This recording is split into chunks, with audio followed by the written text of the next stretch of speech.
ਕਿਤਾਬ ਸੁਖਣ ਸੁਨੇਹੇ। ਲੇਖਕ ਡਾਕਟਰ ਨਰਿੰਦਰ ਸਿੰਘ ਕਪੂਰ। ਭਾਗ 16ਵਾਂ। ਬੱਚਤ ਦੀ ਆਦਤ।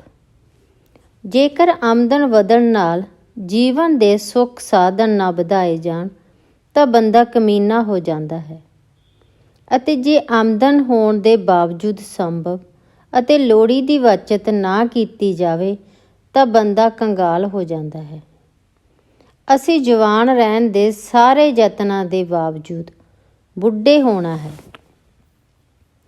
ਅਸੀਂ ਚੰਗੀਆਂ ਖੁਰਾਕਾਂ ਦੇ ਬਾਵਜੂਦ ਕਮਜ਼ੋਰ ਹੋਣਾ ਹੈ, ਅਤੇ ਅਸੀਂ ਆਰੋਗ ਰਹਿਣ ਦੇ ਸਾਰੇ ਉਪਰਾਲਿਆਂ ਦੇ ਬਾਵਜੂਦ ਬਿਮਾਰ ਪੈਣਾ ਹੈ।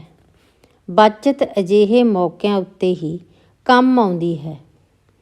ਹਰ ਵਿਅਕਤੀ ਦੇ ਮਨ ਵਿੱਚ ਆਪਣੇ ਵਜੂਦਾ ਘਰ ਨਾਲੋਂ ਵੱਖਰੇ ਇੱਕ ਘਰ ਦੀ ਕਲਪਨਾ ਅੰਗੜਾਈਆਂ ਲੈਂਦੀ ਹੈ। ਇਹ ਕਲਪਨਾ ਬੱਚਤ ਨਾਲ ਹੀ ਵਾਸਤਵਿਕਤਾ ਵਿੱਚ ਉਲਥਾਈ ਜਾ ਸਕਦੀ ਹੈ। ਜੇ ਤੁਸੀਂ ਮਕਾਨ ਦੀ ਥਾਂ ਮਲਬੇ ਦੇ ਇੱਛੁਕ ਹੋ, ਵਗਦੇ ਦਰਿਆ ਦੀ ਥਾਂ ਸੁੱਕੇ ਟੋਭੇ ਵਾਂਗ ਦਿਖਾਈ ਦੇਣਾ ਚਾਹੁੰਦੇ ਹੋ, ਤਾਂ ਤੁਸੀਂ ਬੱਚਤ ਅਤੇ ਖਰਚਿਆਂ ਪ੍ਰਤੀ ਉਦਾਸੀਨ ਅਤੇ ਲਾਪਰਵਾਹ ਹੋ ਸਕਦੇ ਹੋ। ਜਿਨ੍ਹਾਂ ਵਿੱਚ ਬੱਚਤ ਦੀ ਆਦਤ ਨਹੀਂ ਹੁੰਦੀ, ਉਹਨਾਂ ਵਿੱਚ ਸੰਜਮ ਅਤੇ ਸਲੀਕੇ ਦੀ ਵੀ ਘਾਟ ਹੁੰਦੀ ਹੈ। ਅਜਿਹੇ ਲੋਕਾਂ ਦਾ ਹਰ ਦਿਨ ਇੱਕ ਥੱਕੀ ਹੋਈ ਉਦਾਸੀ ਵਾਂਗ ਸ਼ੁਰੂ ਹੁੰਦਾ ਹੈ, ਜਿਨ੍ਹਾਂ ਕੋਲ ਕਟੋਰਾ ਹੀ ਨਹੀਂ ਹੁੰਦਾ। ਉਹ ਜ਼ਿੰਦਗੀ ਦਾ ਰਸ ਕੀ ਮਾਣਨਗੇ। ਅਜਿਹੇ ਵਿਅਕਤੀ ਉਜੜੀ ਕਚਹਿਰੀ ਵਿੱਚ ਆਪਣੀ ਜ਼ਿੰਦਗੀ ਦਾ ਮੁਕੱਦਮਾ ਲੜਦੇ ਹਨ। ਇਹ ਜ਼ਿੰਦਗੀ ਦਾ ਜੂਆ ਖੇਡਦੇ ਹਨ। ਜੂਆ ਖੇਡ ਕੇ ਕਦੇ ਕੋਈ ਅਮੀਰ ਨਹੀਂ ਹੋਇਆ। ਬੱਚਤ ਦੀ ਆਦਤ ਦੀ ਅਣਹੋਂਦ ਉਹੋ ਜਿਹੀ ਹੀ ਕੁਰੀਤੀ ਹੈ ਜਿਹੋ ਜਿਹੀ ਜੂਆ ਖੇਡਣਾ। ਬੱਚਤ ਨਾ ਕਰਨ ਵਾਲਾ ਵਿਅਕਤੀ ਸਦਾ ਥੋੜਾਂ ਦਾ ਸ਼ਿਕਾਰ ਹੁੰਦਾ ਹੈ, ਅਤੇ ਆਪਣੀ ਅਣਗਹਿਲੀ ਨਾਲ ਪੈਦਾ ਕੀਤੀਆਂ ਸਮੱਸਿਆਵਾਂ ਨੂੰ ਸੁਲਝਾਉਣ ਲਈ ਲੰਮੇ ਵਾਅਦਿਆਂ ਨਾਲ ਰਕਮਾਂ ਉਧਾਰ ਮੰਗਦਾ ਹੈ, ਅਤੇ ਐਵੇਂ ਉਹ ਆਪਣੇ ਦੋਸਤਾਂ ਨੂੰ ਦੁਸ਼ਮਣਾਂ ਵਿੱਚ ਤਬਦੀਲ ਕਰਦਾ ਰਹਿੰਦਾ ਹੈ। ਜਿਨ੍ਹਾਂ ਨੂੰ ਬੱਚਤ ਦੀ ਆਦਤ ਨਹੀਂ, ਉਹ ਕਿਸੇ ਦਾ ਤਾਂ ਕੀ ਸਵਾਰਨਗੇ, ਉਹ ਆਪਣੀਆਂ ਸਮੱਸਿਆਵਾਂ ਵੀ ਹੱਲ ਨਹੀਂ ਕਰ ਸਕਦੇ। ਅਜਿਹੇ ਵਿਅਕਤੀ ਆਪਣਾ ਆਦ ਜੁਗਾਦ ਚੋਰੀ ਕਰ ਲੈਂਦੇ ਹਨ, ਅਤੇ ਆਪਣੇ ਭੂਤ ਭਵਿੱਖ ਨੂੰ ਗਿਰਵੀ ਰੱਖ ਦਿੰਦੇ ਹਨ। ਸਾਡੀਆਂ ਪ੍ਰਾਪਤੀਆਂ ਦਾ ਕੱਦ ਕਾਠ ਇਸ ਕਰਕੇ ਹੀ ਸੰਤੋਖਜਨਕ ਨਹੀਂ, ਕਿਉਂਕਿ ਸਾਡੇ ਬਜ਼ੁਰਗਾਂ ਨੇ ਬੱਚਤ ਦੇ ਮਹੱਤਵ ਨੂੰ ਨਹੀਂ ਪਹਿਚਾਨਿਆ ਸੀ। ਯੂਰਪ ਦੀ ਖੁਸ਼ਹਾਲੀ ਪਿੱਛੇ 7 ਸਦੀਆਂ ਦੀ ਬੱਚਤ ਖਲੋਤੀ ਹੈ। ਆਰਥਿਕ ਸਮੱਸਿਆਵਾਂ ਕਮਾਈ ਅਤੇ ਬੱਚਤ ਵਰਗੇ ਆਰਥਿਕ ਵਸੀਲਿਆਂ ਨਾਲ ਹੀ ਸੁਲਝਾਈਆਂ ਜਾ ਸਕਦੀਆਂ ਹਨ। ਨਿਰੋਲ ਹਮਦਰਦੀ ਦੇ ਆਧਾਰ ਉੱਤੇ ਜੋ ਵੀ ਤਬਦੀਲੀ ਵਾਪਰਦੀ ਹੈ, ਉਹ ਹੰਢਣਸਾਰ ਅਤੇ ਵਿਸ਼ਾਲ ਪ੍ਰਭਾਵ ਵਾਲੀ ਨਹੀਂ ਹੁੰਦੀ। ਮੰਗ ਕੇ ਪੈਸਿਆਂ ਨਾਲ ਉਸਾਰਿਆ ਮਕਾਨ ਅੰਤ ਨੂੰ ਵਿਕ ਜਾਂਦਾ ਹੈ। ਕੰਜੂਸ ਬਣਨ ਦੀ ਲੋੜ ਨਹੀਂ, ਲੋੜ ਸਿਜ਼ਮ ਅਤੇ ਸੰਕੋਚ ਦੀ ਹੈ। ਜੇਕਰ ਤੁਸੀਂ ਆਪਣੀ ਆਮਦਨ ਵਧਾਉਣੀ ਚਾਹੁੰਦੇ ਹੋ ਤਾਂ ਬੱਚਤ ਕਰੋ। ਜ਼ਰੂਰੀ ਨਹੀਂ ਕਿ ਸ਼ੁਰੂ ਵਿੱਚ ਸੈਂਕੜੇ ਜਾਂ ਹਜ਼ਾਰਾਂ ਰੁਪਏ ਬਚਾਏ ਜਾਣ। ਲੋੜ ਇਸ ਗੱਲ ਦੀ ਹੈ ਕਿ ਕੁਝ ਬਚਾਇਆ ਜਾਵੇ। ਲੋੜ ਬੱਚਤ ਦੀ ਆਦਤ ਦੀ ਹੈ। ਬੱਚਤ ਨਾਲ ਅਸੀਂ ਆਪਣੇ ਘਰ ਵਿੱਚ ਹੀ ਟਕਸਾਲ ਲੈ ਸਕਦੇ ਹਾਂ। ਪਹਿਲੇ ਕੁਝ ਹਜ਼ਾਰ ਰੁਪਏ ਬਚਾਉਣੇ ਔਖੇ ਹੁੰਦੇ ਸਨ। ਹੁਣ ਉਸ ਉਪਰੰਤ ਬੱਚਤ ਦੀ ਆਦਤ ਕਾਰਨ ਕੋਈ ਵੀ ਰਕਮ ਬਚਾਈ ਜਾ ਸਕਦੀ ਹੈ, ਅਤੇ ਜਿਹੜਾ ਵਿਅਕਤੀ 7 ਸਾਲ ਲਗਾਤਾਰ ਬੱਚਤ ਕਰ ਲਵੇ, ਉਸ ਦੀ ਜ਼ਿੰਦਗੀ ਵਿੱਚ ਕਦੀ ਪੈਸੇ ਦੀ ਥੁੜ ਨਹੀਂ ਆਉਂਦੀ, ਅਤੇ ਅਜਿਹਾ ਵਿਅਕਤੀ ਆਪਣੇ ਬਚਪਨ ਦੇ ਸੁਪਨੇ ਸਹਿਜੇ ਹੀ ਪੂਰੇ ਕਰ ਸਕਦਾ ਹੈ। ਜਿਸ ਵਿਅਕਤੀ ਨੂੰ ਬੱਚਤ ਦੀ ਆਦਤ ਹੈ, ਉਸ ਦੇ ਵਿਹਾਰ ਵਿੱਚ ਆਪ ਮੁਹਾਰੇ ਸਲੀਕਾ ਆ ਜਾਂਦਾ ਹੈ।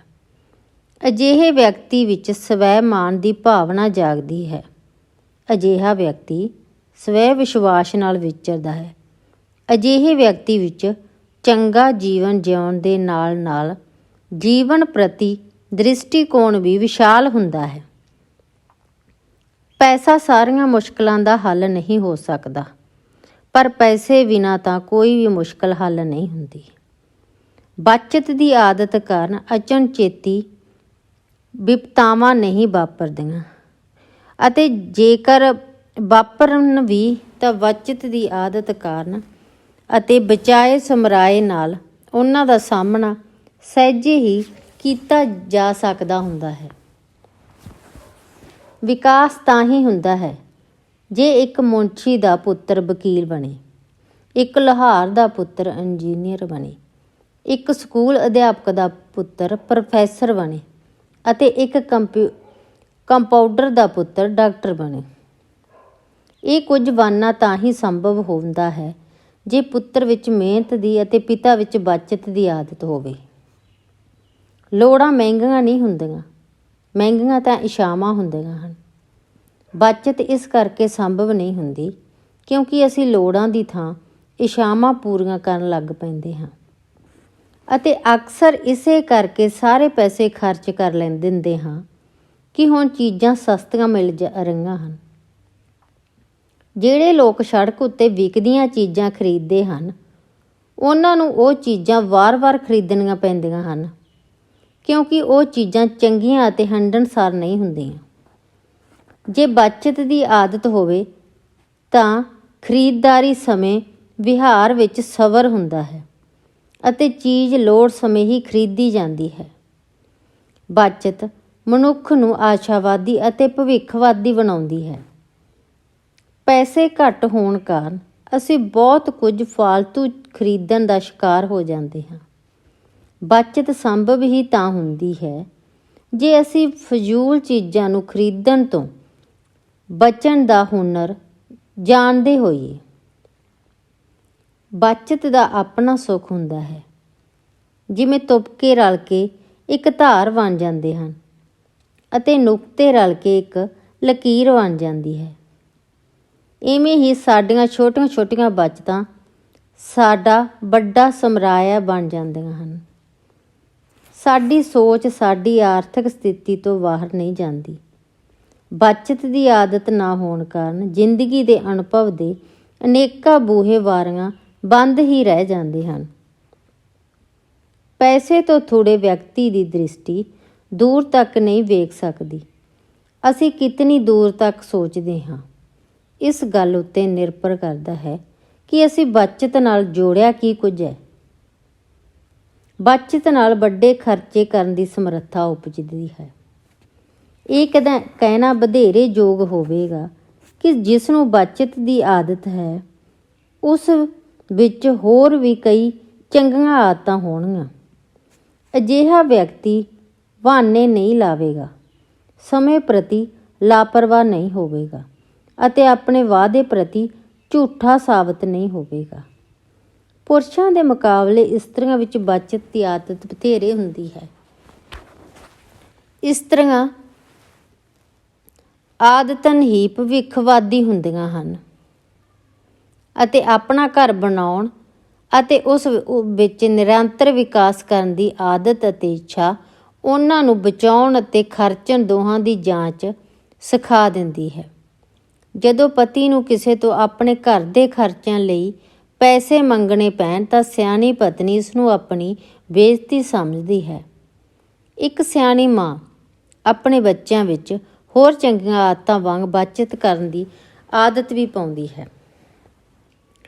ਜਿਹੜਾ ਟੱਬਰ ਬੱਚਤ ਨਹੀਂ ਕਰਦਾ, ਸਗੋਂ ਉਸ ਟੱਬਰ ਵਿੱਚ ਬੱਚੇ ਨਹੀਂ ਪਲ ਰਹੇ, ਮੰਗ 'ਤੇ ਤਿਆਰ ਹੋ ਰਹੇ ਹਨ। ਜੇਕਰ ਤੁਹਾਡਾ ਬੱਚਾ ਬਿਸਕਿਟ ਖਰੀਦਣ ਲਈ ਲਏ ਰੁਪਏ ਬਚਾ ਕੇ ਰੱਖਣਾ ਚਾਹੁੰਦਾ ਹੈ ਤਾਂ ਬਚਾਉਣ ਦਿਓ। ਉਹ ਇੱਕ ਦਿਨ ਜ਼ਰੂਰ ਕੇਕ ਖਾਏਗਾ। ਸਾਨੂੰ ਭੁੱਲਣਾ ਨਹੀਂ ਚਾਹੀਦਾ ਕਿ ਦਾਣੇ ਰਲ ਕੇ ਢੇਰ ਖਵਾਉਂਦੇ ਹਨ, ਦਰਖਤ ਰਲ ਕੇ ਬੀੜ ਬਣਦੇ ਹਨ, ਪੱਤਰੇ ਰਲ ਕੇ ਗ੍ਰੰਥ ਬਣਦੇ ਹਨ। ਕਿਹਾ ਜਾਂਦਾ ਹੈ ਕਿ ਕੱਲ੍ਹ ਦਾ ਗਿਆਨ ਕੀੜੀ ਤੋਂ ਸਿੱਖੋ। ਕੱਲ੍ਹ ਸੰਬੰਧੀ ਅੱਜ ਸੋਚਣਾ ਪਵੇਗਾ। ਅਨੇਕਾਂ ਵਿਅਕਤੀ ਬੱਚਤ ਕਰਨ ਦੀ ਆਦਤ ਦਾ ਇਸ ਹੱਦ ਤੱਕ ਸ਼ਿਕਾਰ ਹੋ ਜਾਂਦੇ ਹਨ ਕਿ ਉਹ ਕੰਜੂਸ ਖਵਾਉਣ ਲੱਗ ਪੈਂਦੇ ਹਨ। ਕਿਸੇ ਨੇ ਕਿਸੇ ਕੰਜੂਸ ਨੂੰ ਪੁੱਛਿਆ, ਤੁਹਾਡੇ ਕੋਲ ਇਤਨਾ ਸਮਰਾਇਆ ਕਿਵੇਂ ਇਕੱਠਾ ਹੋਇਆ? ਤਾਂ ਕੰਜੂਸ ਨੇ ਕਿਹਾ, ਦੱਸਣ ਲਈ ਅੱਧਾ ਘੰਟਾ ਲੱਗੇਗਾ। ਮੈਂ ਮੂੰਹ ਨਾਲ ਬੋਲਣਾ ਹੈ, ਤੁਸੀਂ ਕੰਨਾਂ ਵਿੱਚ ਨਾਲ ਸੁਣਨਾ ਹੈ। ਜੋ ਜੇ ਇਤਰਾਜ਼ ਨਾ ਹੋਵੇ ਤਾਂ ਉਤਨੇ ਚਿਰ ਲਈ ਬੱਚਤ ਕਰਨ ਵਾਸਤੇ ਬੱਤੀ ਬੁਝਾ ਦੇਵਾਂਗਾ। ਪੁੱਛਣ ਵਾਲੇ ਨੇ ਕਿਹਾ, ਹੋਰ ਦੱਸਣ ਦੀ ਲੋੜ ਨਹੀਂ, ਮੈਂ ਤੁਹਾਡੀ ਬੱਚਤ ਦਾ ਭੇਤ ਪਾ ਲਿਆ ਹੈ। ਇੱਕ ਵਿਅਕਤੀ ਨੇ ਬੱਚਤ ਦਾ ਮਹੱਤਵ ਸਮਝਾਉਣ ਲਈ ਆਪਣੇ ਪੁੱਤਰ ਨੂੰ 100 ਰੁਪਏ ਦਿੰਦਿਆਂ ਕਿਹਾ, ਪੁੱਤਰ, ਇਸ ਨੂੰ 1 ਲੱਖ ਬਣਾਉਣ ਵਾਸਤੇ ਕੇਵਲ 99,900 ਰੁਪਏ ਹੋਰ ਜੋੜਨੇ ਪੈਣਗੇ। ਬੱਚਤ ਅਤੇ ਕੰਜੂਸੀ ਦੇ ਅੰਤਰ ਨੂੰ ਜਾਣਨ ਦੀ ਲੋੜ ਹੈ। ਇੱਕ ਵਿਅਕਤੀ ਆਪਣੇ ਪਿੰਡ ਇਸ ਕਰਕੇ ਪੈਦਲ ਚੱਲ ਪਿਆ ਕਿਉਂਕਿ ਐਵੇਂ ਉਸ ਦਾ ਵਕਤ ਵੀ ਘੱਟ ਜਾਣਾ ਸੀ ਅਤੇ ਕਿਰਾਏ ਦੇ ਕੁਝ ਰੁਪਏ ਵੀ ਬਚ ਜਾਣੇ ਸਨ। ਪਰ ਰਸਤੇ ਵਿੱਚ ਉਸ ਨੂੰ ਆਪਣੇ ਪਿੰਡ ਵਿੱਚ ਨਵੀਂ ਵਿਆਹੀ ਆਈ ਨੂੰ ਮਿਲ ਪਈ। ਉਸ ਨੇ ਬੜੀ ਖੁਸ਼ੀ ਨਾਲ ਉਸ ਨੂੰ ਬਚਾਏ ਰੁਪਇਆਂ ਦੇ 10 ਗੁਣਾ ਪੈਸਿਆਂ ਦਾ ਸ਼ਗਨ ਪਾ ਦਿੱਤਾ। ਸਾਨੂੰ ਉਦੋਂ ਤੱਕ ਫਜ਼ੂਲ ਖਰਚੀ ਨਹੀਂ ਕਰਨੀ ਚਾਹੀਦੀ ਜਦੋਂ ਤੱਕ ਸਾਡੇ ਕੋਲ ਬੱਚਤ ਦੀ ਮੋਟੀ ਰਕਮ ਨਹੀਂ ਜੁੜ ਜਾਂਦੀ। ਪਰ ਇਸ ਉਪਰੰਤ ਤਬਦੀਲੀ ਇਹ ਵਾਪਰੇਗੀ ਕਿ ਫਜ਼ੂਲ ਖਰਚੀ ਕਰਨੀ ਚੰਗੀ ਹੀ ਨਹੀਂ ਲੱਗੇਗੀ। ਬੱਚਤ ਵਾਲਾ ਵਿਅਕਤੀ ਕਦੇ ਵੀ ਗਰੀਬ ਨਹੀਂ ਹੁੰਦਾ ਅਤੇ ਬੱਚਤ ਵਿਆਹੁਣਾ ਵਿਅਕਤੀ ਕਦੇ ਵੀ ਅਮੀਰ ਨਹੀਂ ਹੁੰਦਾ। ਕਰਜ਼ਾ ਲੈਣਾ ਚੰਗੀ ਗੱਲ ਹੈ, ਪਰ ਤਾਂ ਹੀ ਜੇ ਬੱਚਤ ਦੀ ਆਦਤ ਹੋਵੇ। ਕਿਸੇ ਦੀ ਮਦਦ ਕਰ ਵੇਖੋ। ਜੇ ਉਸ ਵਿਅਕਤੀ ਵਿੱਚ ਬੱਚਤ ਦੀ ਆਦਤ ਨਹੀਂ ਤਾਂ ਰਕਮ ਦਾ ਭੋਗ ਪਾ ਦੇਣਾ ਹੀ ਚੰਗਾ ਹੋਵੇਗਾ। ਜੇਕਰ ਕਿਸੇ ਨੂੰ ਬੱਚਤ ਦੀ ਆਦਤ ਹੈ ਤਾਂ ਉਹ ਕਿਸੇ ਤੋਂ ਮਦਦ ਮੰਗੇਗਾ ਹੀ ਨਹੀਂ। ਬੱਚਤ ਬਾਰੇ ਕਹਿੰਦੇ ਹਨ, ਸੈਂਕੜੇ ਤੁਸੀਂ ਬਚਾਓ, ਹਜ਼ਾਰਾਂ ਆਪੇ ਬਚ ਜਾਣਗੇ। ਬੱਚਤ ਵੀ ਇੱਕ ਦ੍ਰਿਸ਼ਟੀਕੋਣ ਹੈ। ਜੇ ਜੇਬ ਵਿੱਚ ਪੈਸੇ ਹਨ ਤਾਂ ਦੁਨੀਆ ਵਿਸ਼ਾਲ ਲੱਗੇਗੀ ਅਤੇ ਤੁਸੀਂ ਕਈ ਨਵੇਂ ਰਾਹਾਂ ਉੱਤੇ ਚੱਲਣ ਦਾ ਸਾਹਸ ਕਰ ਸਕੋਗੇ। ਆਪਣੀ ਬੱਚਤ ਨੂੰ ਗੁਪਤ ਰੱਖਣ ਦੀ ਬੜੀ ਲੋੜ ਹੁੰਦੀ ਹੈ। ਜੇ ਤੁਹਾਡੇ ਰਿਸ਼ਤੇਦਾਰਾਂ ਨੂੰ ਪਤਾ ਲੱਗ ਜਾਵੇ ਕਿ ਤੁਹਾਡੇ ਕੋਲ ਬਚਾਇਆ ਹੋਇਆ ਸਰਮਾਇਆ ਹੈ ਤਾਂ ਉਹ ਉਸ ਸ਼ਾਮ ਨੂੰ ਹੀ ਤੁਹਾਨੂੰ ਲੁੱਟਣ ਲਈ ਬੜੀਆਂ ਚੁਧਾ ਦੇਣ ਵਾਲੀਆਂ ਵਿਉਂਤਾਂ ਲਾ ਕੇ ਆਉਣਗੇ। ਇਹ ਵੀ ਯਾਦ ਰੱਖਣਾ ਚਾਹੀਦਾ ਹੈ ਕਿ ਉਮਰ ਦੇ ਵਧਣ ਨਾਲ ਖਰਚੇ ਵੱਧਦੇ ਹਨ, ਸੋ ਬੱਚਤ ਦੀ ਆਦਤ ਨਿਰੰਤਰ ਬਣੀ ਰਹਿਣੀ ਚਾਹੀਦੀ ਹੈ। ਜ਼ਿੰਦਗੀ ਦੀ ਸ਼ਾਮ ਨੂੰ ਤੁਹਾਡੀ ਇੱਜ਼ਤ ਤਾਂ ਹੀ ਹੋ ਸਕੇਗੀ ਕਿ ਤੁਹਾਡੇ ਕੋਲ ਆਪਣੀਆਂ ਲੋੜਾਂ ਅਨੁਸਾਰ ਬਚਾਇਆ ਹੋਇਆ ਸਰਮਾਇਆ ਹੋਵੇਗਾ। ਇਸੇ ਕਰਕੇ ਕਹਿੰਦੇ ਹਨ ਕਿ ਚਾਨਣੇ ਵਿੱਚ ਬਚਾਏ ਪੈਸੇ ਹਨੇਰੇ ਵਿੱਚ ਕੰਮ ਆਉਂਦੇ ਹਨ। ਇਹ ਵੀ ਕਿਹਾ ਜਾਂਦਾ ਹੈ ਕਿ ਪਰਿਵਾਰ ਦੇ ਜੀਆਂ ਨੂੰ ਬਹੁਤੀਆਂ ਬਿਮਾਰੀਆਂ ਬੱਚਤ ਨਾ ਹੋਣ ਕਾਰਨ ਲੱਗਦੀਆਂ ਹਨ। ਜੇ ਤੁਸੀਂ ਆਮਦਨ ਦਾ 1/4 ਬਚਾ ਸਕਦੇ ਹੋ ਤਾਂ ਤੁਹਾਡੇ ਜੀਵਨ ਵਿੱਚ ਕੋਈ ਵੀ ਅਜਿਹੀ ਚੀਜ਼ ਨਹੀਂ ਹੋਵੇਗੀ ਜਿਹੜੀ ਤੁਸੀਂ ਖਰੀਦ ਨਾ ਸਕੋ। ਘਰੇਲੂ ਅਤੇ ਪਰਿਵਾਰਕ ਸੰਬੰਧ ਬੱਚਤ ਦੀ ਆਦਤ ਦੇ ਅਨੁਪਾਤ ਵਿੱਚ ਹੀ ਵਿਰੋਧੀ ਅਤੇ ਸੰਯੋਗੀ ਜਾਂ ਦੁਖਾਵੇਂ ਅਤੇ ਸੁਖਾਵੇਂ ਹੁੰਦੇ ਹਨ। ਕਹਿੰਦੇ ਹਨ, ਨਾਲ ਨਾਲ ਲਾਈਆਂ ਟਾਕੀਆਂ ਫੈਸ਼ਨ ਹੁੰਦੀਆਂ ਹਨ, ਜਦੋਂ ਕਿ ਟਾਕੀ ਉੱਤੇ ਲਾਈ ਟਾਕੀ ਮੰਗਤੇ ਦੀ ਪੁਸ਼ਾਕ ਹੁੰਦੀ ਹੈ। ਸਸਤੇ ਦਰਜੀ ਤੋਂ ਸਮਾਏ ਕੱਪੜੇ ਤੰਗ ਹੋਣ ਕਾਰਨ ਪਹਿਨੇ ਨਹੀਂ ਜਾਂਦੇ, ਸਾਂਭੇ ਹੀ ਜਾਂਦੇ ਹਨ। ਸੋ ਲੋੜ ਕਿਰਸਾਂ ਦੀ ਨਹੀਂ, ਬਚਤਾਂ ਦੀ ਹੈ।